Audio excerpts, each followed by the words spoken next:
అవినీతి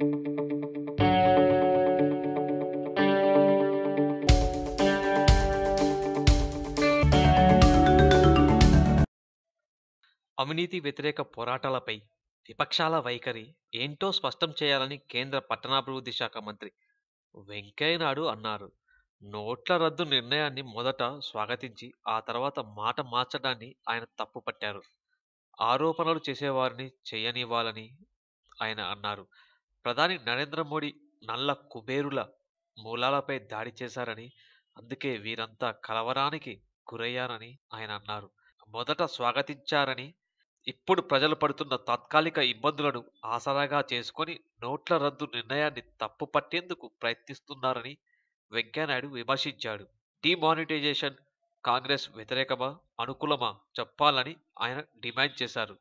పెద్ద నోట్ల రద్దు తర్వాత నవంబర్ 8 నుంచి ఇప్పటి వరకు ఆదాయ పన్ను శాఖ 3,000 మందికి నోటీసులు జారీ చేసింది. 677 మందిపై చర్యలు తీసుకుంది. మొత్తం 428 కోట్లు సీజ్ చేసింది. ఇందులో 86 కోట్లు కొత్త నోట్లవే. డిసెంబర్ 19 నాటికి వెల్లడించని సొమ్ము 3,185 కోట్లు అని ఐటీ శాఖ పేర్కొంది.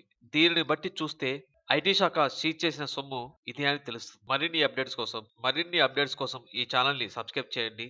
Stay tune our channel. జై భారత్, జై హింద్.